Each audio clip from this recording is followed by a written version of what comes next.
அனுட்டிப்பார் ஓரொருவருண்டாயில் அத்தனை உள்ளமே எல்லாருக்கும் உண்டாதோ அது.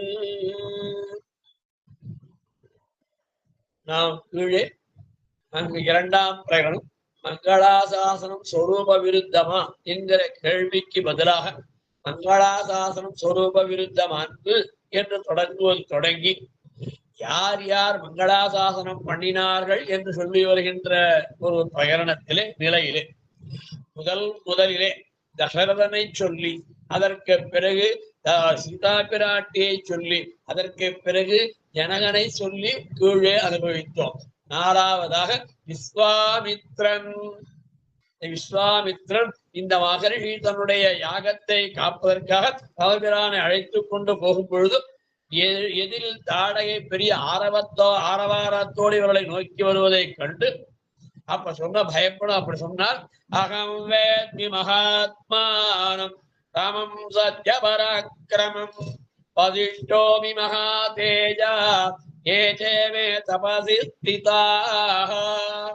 தசரதன்ட்ட இந்த பிள்ளையை நான் தாமரைக்காடு கருமையில் பூத்தது என்று தாமரை கண்ணு இந்த ராமபிரான் கரிய சம்பல் ஒருவனை தந்துடுதி என்று ஊற்றின் உடைய சொன்னான் விஸ்வாமித்திரன். தசரதன் பலவிதமான மறுப்புகளுக்கு பிறகு வசிட்டன் சொல்ல சரி காட்டுக்கு அழைச்சான். அப்ப அதுக்கு முன்னாடி இந்த ராமபிரான் யாதிரிமா சாட்சா சர்வேஸ்வரனான மகாத்மா அகம் வேத்தி மகாத்மானம் ராமம் சத்ய பராக்கிரமம். தசரதன் என்ன சொன்னா, குழந்தை இப்பதான் பாடசாலை படிச்சு முடிச்சுட்டு வந்திருக்கு. ஷோடச வருஷமே ராமே அதீவலோச்சனகா 15 வயசு தான் ஆறுது 16 வயசு தான் ஆறுது யுத்தத்துக்கு இன்னும் தயாரால அப்படின்னு சொன்ன போது மறுத்த பொழுது வேணா நாகசரவன் நானாக பல படைகளை எடுத்து வச்சு படைகளோட வர அந்த தடை அழித்து தருகிறேன்னு சொல்ல அப்ப சொல்லுகின்ற வார்த்தை எது? அகம் வேண்டி மகாத்மானம். எனக்கு தெரியும் ராமன் யாரு. ராமம் சத்ய பராக்கிரமம். ராமபிரானுடைய அந்த பராக்கிரமத்தை நான் அறிவேன். நான் மட்டுமல்ல, ஏற்கவர் குலகுரு வசிட்டோபி மகா தேஜாக வசிட்டோ அபி வசிட்டனும் கூட மகா தேஜாக. அப்ப அங்கே இருக்கக்கூடிய பல ரிஷிகளுடைய அரண்மனை அவர்களெல்லாம் கேட்டுப்பார். மிகுந்த தேஜஸ்துடைய வசிட்டனும் அறிவார். அங்குள்ள மற்ற ரிஷிகளும் அறிவார்கள். இருக்கிறபடியே ராமபிரானுடைய வல்லமையை அறிந்திருந்த போதிலும் அவனுடைய மென்மையை பார்த்து கலக்கமுற்றார் யார்? இஸ்லாமிய. இப்ப ராமம் சத்திய பராக்கிரமாக வேண்டியெல்லாம் சொன்னாரோ, ஆனால் அவ்வளவு தெளிவான ஞானம் உடையவர் என்ன. ஆனால் இப்போ அவருக்கு ஒரு கலக்கம். விஸ்வாமித்ர பிரம்மரிஷி சூங்காரேன அபிபத்திய சதா ஸ்வத்திராகவோ யாராஸ்து ஜெயஞ்சைவ அப்யபாவுதா. அந்த பிரம்மரிஷியான விஸ்வாமித்தன் ஒரு ஹூங்காரம் செய்து அந்த தாடையை விரட்டி ராமலக்ஷ்மணர்களுக்கு வெற்றியும் மங்களும் உண்டாகட்டும் என்று கூறினார். என்று கூறபடியே தானே முன் சென்று ஒரு ஹூங்காரம் செய்து ராமலக்ஷ்மணர்களுக்கு ஒரு தீங்கும் வாராமல் இருப்பதற்காக மங்களாசாசனம் செய்தார் விஸ்வாமித்ர மகரிஷி. அதற்கு அடுத்தபடியாக ஐந்தாவதாக ஸ்ரீ தண்டகாரண்ய ரிஷிகள் ஏமம் சோமம் ஏத்தேதம் சோமம் யுவோத்யந்தம் திருட்வா வை தர்மச்சாரிணः மங்களானி பிரயுஜ்யானாः பிரஜ்யகிருஷ்ணன் திருடம் விரதாः. அருமையான ஒரு ஸ்லோகம். அதாவது தண்டகாரண்யத்தில ரிஷிகள் யாகம் பண்றா, ஹோமம் பண்றா. அங்க பல அரக்கர்கள் அவளை நலிகிறார்கள். அவர்கள் உடம்பிலேதான் அங்கங்க காயங்கள்லாம் இருக்கு. ராமபிரான் இவ்விடத்துக்கு வரப்போறான்னு தெரிஞ்சுட்டான். தெரிஞ்சிட்ட உடனே தன்னுடைய முறையீட்டை வைக்கலாம்னு வந்து பார்த்தான். அப்படி கிட்டக வந்து பார்த்தால் அந்த ராமபிரானுடைய அழகை பார்த்தால் இவர்கள் தங்கள் குறைகளை, அதாவது தன்மேலே பட்ட காயங்களை காட்டுவதற்கு வந்த இந்த ராமபிரானை பார்த்த உடனே அவனுக்கு திருஷ்டி தோஷம் மாறாமல் இருப்பதற்காக தன்னுடைய ஆபத்துக்களை போக்கியவன் விருப்பத்தை தருபவனாக இவரே என்று படிவழகில் ஈடுபட்டு மங்களாசாசனம் செய்தார்கள். அப்பா எம்பெருமானே தன்னுடைய குறைகளை சொல்ல வந்த இடத்திலே தங்கள் காயத்திலே காட்ட வேண்டிய சரீரானி என்று தன்னுடைய காரியத்தை காட்டுகின்ற வேதனையை காட்டுகின்ற இடத்திலே ராமபிரானுடைய திருமேனழகை பார்த்து மங்களானி பவந்து மங்களாரி பிரயுஞ்சானாக, உனக்கு மங்களங்கள் உண்டாகட்டும் என்று மங்களாசாசனம் பண்ணினார். அதற்கு அடுத்தபடியாக திருவடி. ராமபிரானுக்கு வாகனமாயிருந்த ஹனுமான் அயதாச்ச சுருத்தாச்ச பாகவகா பரிகோபமாக சர்வபூஷண பூஷார்காக கிமர்த்தம் ந விபூஷிதாக. இது கிஷ்கிந்தா காண்டத்திலே அனுமன் சொல்லுகின்ற வார்த்தை. நீண்ட கைகள் யாருக்கு? ராமபிரானுக்கு நீண்ட கைகள், உருண்டு திரண்டு இருப்பவையாம் உலக்கை போல் இருப்பமான எல்லா ஆபரணங்களை விட்டு தக்கவையான திருக்கைகள். அதற்கு மேலே ஏன் அவற்றை அணியவில்லை என்று தடி போல இருக்கிற தோழில் வலிமையை கண்டு நமக்கு இவர் காப்பாளராக கூடியவரே என்று அறிந்திருந்த போதிலும் அவருடைய அந்த தோல் அழகை பார்த்தார். யாரு? திருவடி.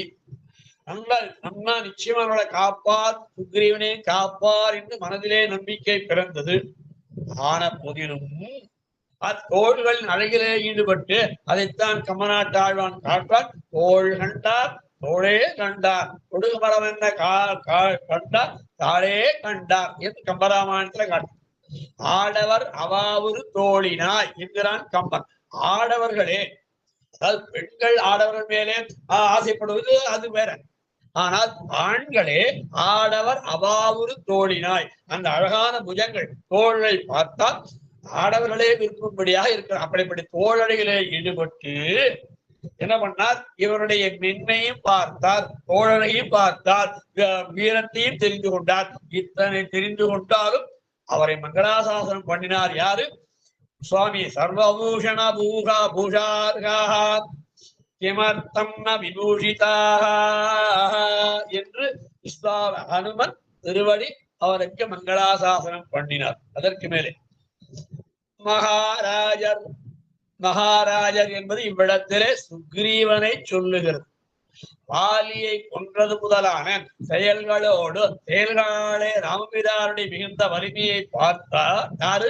சுக்ரீவனுக்கு தெரியும் அல்லவா, கூட இருந்தான். அதாவது வாலிவதம் முடித்த பிறகு இது வாலிவதம் செய்தான், அந்த 7 மராமரம் துளைத்தான், எல்லாம் செஞ்சான், எல்லா பராக்கிரமத்தையும் செஞ்சான். யாரு? ராமபிரான். அதை பார்த்து கண்டு கலங்கி, எம்பெருமானுடைய மென்மையை பார்த்து கலங்கி 4 ராட்சர்களாக அந்த ஆகாசத்திலே தோன்றின போது தன்னோடு தூளுக்கோட 4 ராட்சர்களை புண்ணி வந்தான். அப்யேதி பஸ்யத்வம் அஸ்மால் கந்தும் ந சம்சயஹ. இந்த 4 பேரும் கூட கூடி வந்து நம்மை கொள்வதற்கே வந்திருக்கிறான், இதில் ஐயமில்லை, பாருங்கள் என்று நமக்கெல்லாம் ஒரு உயிர் போன்ற ராமபிரானை சொல்லுதல் மூலம் நம் அனைவரும் கொள்வதற்காகவே வந்தவரே இவன் என்று உறுதியதை சொல்லி மற்ற வானர்களுக்கு காட்டி என விவேகன் சுக்ரீவன் அங்கீகரிக்கவில்லை. எங்க ராவணன் வந்திருக்கான், ராவணனுடைய தன்மையும் சொல்றான், ராட்சசகுரம் சொல்றான். இப்படி எல்லாம் இருந்தாலும் ராமபிரானுடைய வன்மை அறிந்தாலும் அந்த திண்மையும் தோல்வரியையும் அந்த அழகையும் அந்த மென்மையும் கண்ட சுக்ரீவன் என்ன பண்ணான்? ராகவம் சரணங்கதா நிவேதேதமாம் கிப்ரம் பத்யதாமேவ தண்டேன தீவிரேன சசிவை சகா ராவணஸ்ய பிராதாகேஷு தீகணகா. இப்படி வந்த ராவணனை கொல்ல வேண்டும் என்றால் ராவணேன பிரதிகிதம் தமைவ நிசாச்சரம் கன்யாகம் நிகிரகம் மன்யே க்ஷமம் க்ஷமதாம் வதாம் வா என்று இந்த சுக்ரீவன் பண்ணான். நிஷாசாந்தானவான்யான் திவ்யாஞ்சைவ ராட்சசன் அங்குள் அக்ரேனதாங்கண்யான் இச்சன் ஹரிகணேஸ்வரஹா. ராமபிரான் வானர் தேவருக்கு தலைவனே பிசாசங்கள், தானவர்கள், பட்சர்கள், இவ்வுலகினுடைய அனைத்து அரக்கர்களாகிய அனைவரையும் நாம் எண்ணினோமாய் விரல் நுனியாலே கொன்று விடுவேன் என்று தன்னுடைய பலத்தை காட்டி கபோலாபாக்கியானம் புருஷா அதாவது புறாவினுடைய கதையெல்லாம் சொல்லி கண்டூபாக்கியானம் கண்டூக மகர்களுடைய கதைகள் எல்லாம் சொல்லி அப்படி தெளிவடைய செய்து அவருடைய அச்சத்தை போக்கினான். சுக்ரீவனுக்கு ஒரு அச்சம் வந்துருச்சு. எது?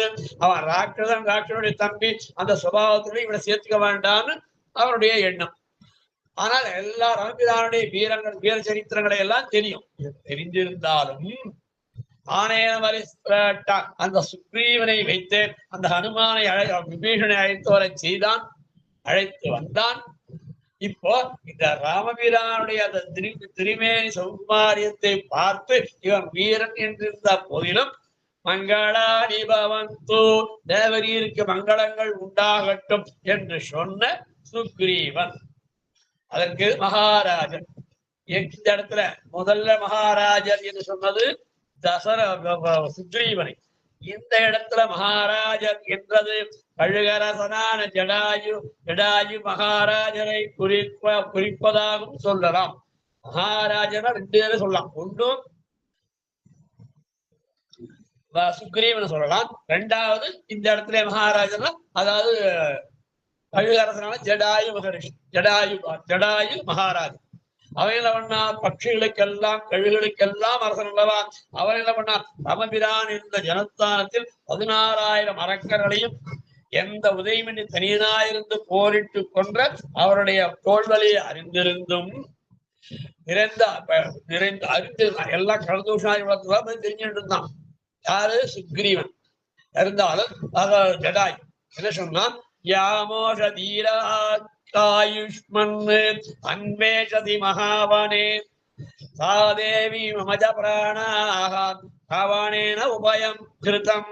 ஏலக்குரிய அம்பெருமானே, அதாவது ஆயுஷ்மன் தீர்காயுட ஆரோக்கியத்தோட வேற சரிக்கு வந்தா, அதாவது அபிவாதையை சொன்னா உடனே ஆயுஷ்மான் பவா, ஆரோக்கியத்தோடு பல நாள் நீண்டு நீண்டு நிலைக்க வேண்டும், இருக்க வேண்டும். அதுபோல இவனுடைய பெருமைகள் எல்லாம் கேட்டு தெரிந்த இந்த மகாராஜா ஜடாயு ஆயுஷ்மன் என்று அபயுடைய சொன்ன போதே நீண்ட ஆயுடன் இருக்க வேண்டியவரே என்று இவருடைய ஆயுளை வேண்டினார் அன்றும். யாருடைய ஆயுளை? தன்னுடைய ஆயுளை இல்ல, ராமபிரானுடைய ஆயுளை வேண்டினார், மங்களாசாசனம் செய்தார்.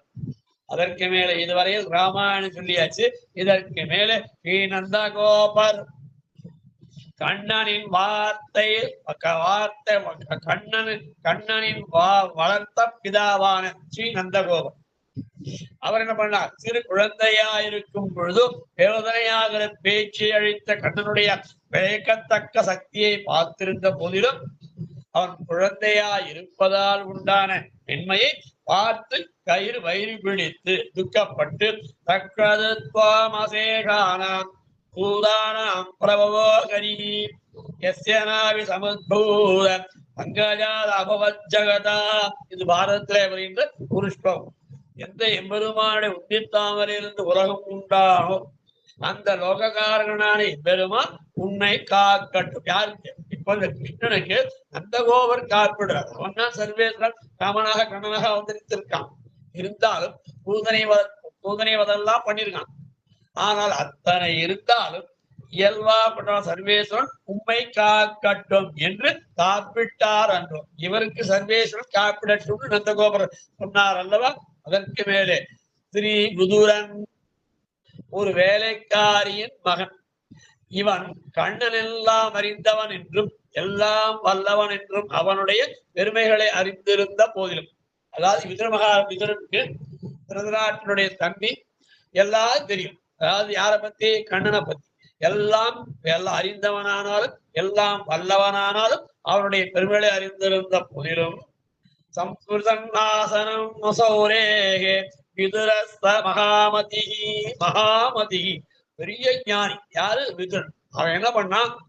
அவனுடைய வீட்டுக்கு வர கண்ணன் பெருமான் ஆசனத்தை தடவி பார்த்தான். ஏன்னா பொய்யாசனமோ இல்ல உண்மையான ஆசனமா என்று துரியோதனன் பண்ணானல்லோ அது போல தடவி பார்த்தான் உண்டு தம் கையிலே அழுக்கு அமுக்கி பார்த்தார். இது நிஜமா உண்மையான மேதையா, உண்மையான கட்டுலா, உண்மையான ஆசனமா? ஏன்? எம்பெருமான் மேல இருக்கக்கூடிய பரிவு, அந்த பரிவினாலே மங்களாசாசனம் பண்ணார். அதற்கு மேலே நம்முடைய ஆச்சாரியர்களே ஒருவரான பெருமானாரால் திருத்தம் பெற்று பெரிய கைங்கரிய வரதான பிள்ளை உறங்கா வில்லிதாசர் எம்பெருமானாருடைய சிஷ்யர்களிலே ஒருவர். எம்பெருமாள் திருமீதி வரம் வருவார். அப்படி அவர் எல்லாம் அறிந்தவர் என்றும் இவர் அசாவிகராக எல்லாம் உடையவர் என்று அறிந்திருந்தாலும், எல்லாம் வல்லவர் என்று அறிந்திருந்தாலும், அவருடைய பெருமைகள் அனைத்தையும் அறிந்து நம்பெருமாளே நம்மை காப்பவர் என்று எண்ணியிருந்த போதிலும் காதல் வசப்பட்டவர் ஆகையாலே பெருமாள் வீதி வலம் வரும்போது ஏதேனும் ஒரு அசைவு ஏற்பட்டாலும் தம் உயிரை விட வேண்டும் என்று எண்ணி, யாரு வீதியில யாராலும் ஏதாவது அசம்பாவிதம் ஏற்பட்டுனா அவளை கொள்றதுக்காக இல்ல, தன் உயிரை மாய்த்துக் கொள்வதற்காக எண்ணி சொட்டை என்னும் கத்தி போன்றதொரு சொட்டை, அதுக்கு பேர் கத்திக்கு பேர், அது ஒரு ஆயுதம். கத்தி போன்றது கூறிய ஆயுதத்தை தூக்கி பிடித்துக் கொண்டு இன்னைக்கும் திருவரங்கத்திலே தெற்கு உத்தர வீதியில ஒரு கண்டாடை ஆயன் இருக்கு. அதிலே இப்ப சாத்தாத ஸ்ரீ வைத்தோள் ஒரு வேட்டி காவி வேட்டி கட்டிட்டு ஒரு ஜீர் மாதிரி ஒருத்தருக்கான். ஜீரல்ல அவர் இல்லறத்தை துறந்து அவர்கள் இன்றும் பெருமாள் புறப்பாடு பொழுது அது ரொம்ப நாளா இருந்து ரொம்ப நாளா நின்று போய் மீண்டும் முந்திரி அந்த அந்த உடம்புல தன்னோட சின்ன ஒரு கத்தி மாதிரி வச்சு ஒரு வாரம் மாதிரி காவி வச்சு கட்டிட்டு இருப்பான். அதுக்கு மேல ஒரு சின்ன கத்தி மாதிரி ஒன்று கடிச்சிருப்பான். அந்த கத்தி எதற்காக ஏதான சந்தர்ப்பம் ஏற்படுதுன்னா அவர்களை கொல்வதற்காக என்பது பிள்ளை உறங்காவில்லிதாசருடைய ஒரு ஸ்வரூபம் என்று கத்தி போன்றதற்கு கூறிய ஆயுதத்தை தூக்கி பிடித்துக் கொண்டு பெருமாளை காத்து வருவர் என்று பிரசித்தமன்றோ. இப்ப 11 பேரை சொல்லிட்டான். அதற்கு மேலே 12வது விஷயமா தொடக்கமானவர்கள் அப்படின்னா முதலானோர் 14 பேர் 11 பேர் சொல்லியாச்சு. அப்ப 11 பேருக்கு மேல யாராவது இருக்காளா அப்படின்னு கேட்டு தொடக்கமானவர்கள் என்றும் பார்த்தால் அயோத்தி வாழ் மக்கள் ராமனுக்கு தாயார் கௌசல்யை, அதற்கு பிறகு வசுதேவன், தேவகி பிராட்டி, பெரியாழ்வார் முதலானோரை நினைக்கிறது. இத்தனை பேரை சேர்த்துள்ளார். தொடக்கமானவர்கள் என்றும் பதத்தார் அயோத்தியில் வாழும் மக்கள் ஸ்திரியோ விருத்தாக தருண்யஸ்ய சாயம் பிராத சமாஹிதரஹ சர்வான் தேவான் நமஸ்யந்தி ராமஸ்யார்த்தே யசஸ்வினஹ. இந்த அயோத்தியில இருக்கக்கூடிய மக்கள் எம்பெருமானுக்கு மங்களாசாசனம் பண்ணினால் சக்கரவர்த்தி திருமகனுக்கு கௌசல்யை எம்மங்களம் சுவர்ணஸ்ய விநாத அகல்பயத் புராஹ அமிர்தம் பிரார்த்தயா தஸ்ய பக்தே பவது மங்களம். கருடத்தன் வினதைக்காக அமிர்தம் தேடி சென்ற பொழுது ஆயான விந்தை என்ற ஆயான வினதை மங்களாசாசனங்களை வேண்டினாள். யாருக்கு? அது ஒரே கௌசலை. அந்த மர்த்தமங்கள் நமக்கு உண்டாக வேண்டும் என்று ராமபிரானுக்கு மங்களாசாசனம் பண்ணார். அப்ப 2 பேர் வினதை சிறுவன் சிறக என்னும் மேலா பின் கீழ் வருவானை என்று வினதையானவள் தாயானவள் பிள்ளையான கருடனுக்கு மங்களாசாசனம் பண்ணார். அதுபோல இங்க கௌசலை ராமபிரானுக்கு மங்களாசாசனம் பண்ணார். அதற்கு பிறகு கிருஷ்ணாவதாரத்திலே 3 பேர். வசுதேவன், ஜாதோசி தேவதேவேசர், தங்க சக்கர கதா, இதெல்லாம் மணவாள மாமனிகளுடைய வியாக்கியானத்திலே தொடக்கமானவர்கள் பக்கலிலே காணலாம்னு உள்ளோகாச்சார் சொல்றார். ஆனால் யார் அதுங்கிறத விவரித்து காட்டுவது மணவாள மாமனுடைய பரம கிருபை. ஜாதோ தேவதேவேசர் தங்க சக்கர கதாதரக திவ்ய ரூபமிதம் தேவ பிரசாதேன உபசம்ஹரஹ. தேவர்கள் தலைவர்க்கும் தலைவனே, தங்க சக்கரம் முதலானவர்களை கையிலே கொண்டவனே, உன்னுடைய அபராத ரூபத்தை அருள் கூர்ந்து மறைத்தருள வேண்டும். பெருமானுக்கு ஒரு மணளவு பிறக்கலாம். ராமாவதாரத்துல 2 கையோட பிறந்தோம். கிருஷ்ணாவதாரத்திலேயாவது நம்முடைய இயற்கையாக இருக்கக்கூடிய 4 கைகளோடு பிறக்க வேண்டும் என்று ஆசை கொண்டு 4 கைகளோடு பிறந்தானாம். பார்த்தார் வசுதேவன். இந்த 4 கைகளோட பார்த்தா தெரிஞ்சுருவான் அப்படின்னு சொல்லிட்டு என்ன சொல்ற, உபசங்கர சங்காரன், உபசங்கர சங்காரன் ரூபமேத சதுர்புஜம். உன்னுடைய 2 கைகளை மறைத்துக் கொண்டு மனிதனாகவே நீ காட்டவானும் என்று காக்க, அப்படியே ஆகட்டும் என்று 2 கைகளாக ஆனான் கண்ணன். இதே அர்த்தத்தை தான் ஆண்டாள் திருப்பாவேல அங்க நான் பாசுரம் பிடிக்கும் பொழுது வங்கக்கிழல் எழுந்த பாசுரத்திலே சொல்லும்போது, வங்க கடல் களைந்த மாதவனை கேசவனை நீங்கள் திருமுகத்தை திழையா தின்னிரஞ்சி அங்க பரகுண்டாத்தை அணிபுதுவை பைங்கமலத்தந்தரிய பற்றவீரான் போதே சொன்னான் தங்க தமிழ் மாலை 30 தப்பாவேன் இங்கு பருதுரைப்பார் ஈரிரண்டு மால்வரை தோல். ஈரிரண்டு கண்ணனை தான் சொல்றார் அந்த பாசத்துல. ஈரிரண்டு அப்படின்னா 2 2 4. ஏன் அப்படி சொன்னா அப்படின்னா அவதாரத்திலே அவதரிக்கும் போது 4 கைகள். இப்ப ஆண்டாளுக்காக தேவகி பிராட்டி வேண்ட 2 கைகள் ஆக்கினான். இருக்கு இவா வந்தா, ஆண்டாள் கோபிமார் வந்தா பார்த்தாள் கண்ணனை. ஆண்டாள் கோபிமார் பாவனையிலே கண்ணன் பெருமானை பார்த்தாள். பார்க்கும் பொழுது 4 கைகளோடு உடையவனாக தேவை சாதித்தானாம் ஆண்டாளுக்கு. அது அப்படி தேவகி பிராட்டி தேவ ரூபமேத சதுர்புஜம். அப்படி தேவகி பிராட்டியும் அதற்கு மேலே பெரியாழ்வாரும் தொடக்கமானவர்கள பெரியாழ்வாரம் முன்னாடி சொல்லல. அதனால ஆழ்வார்கள்ல பெரியாழ்வார தொடக்கமானவர்கள் இவர்தானே. எம்பெருமானுக்கு பெருமான் மீது பொங்கும் பரிவுடைய பெரியாழ்வார் முதலானவர்களை நினைக்கிறது. ஆக இந்த சூத்திரத்தினால் எம்பெருமானுக்கு மங்களாசாசனம் பண்ணினவர்கள் யார் யார் என்று லிஸ்ட் ஒரு வரிசை கொடுத்து இறுதியிலே பெரியாழ்வாரை சொல்லி இந்த வாக்கியத்தை அனுபவித்து முடிக்கிறார். அடியார் வாழரங்க நகர்வாழ கடகோபன் தந்தமனூர் வாழ கடல்சூழ் மண்ணுலகும் வாழ மணவாழ மாமுனியே இன்னும் ஒரு 100 ஸ்ரீமதே ரம்யஜா மாத்ரு முனீந்திராய மகாத்மனே ஸ்ரீரங்கவாசினே பூயான் நித்யஸ்ரீ நித்யமங்கலம்.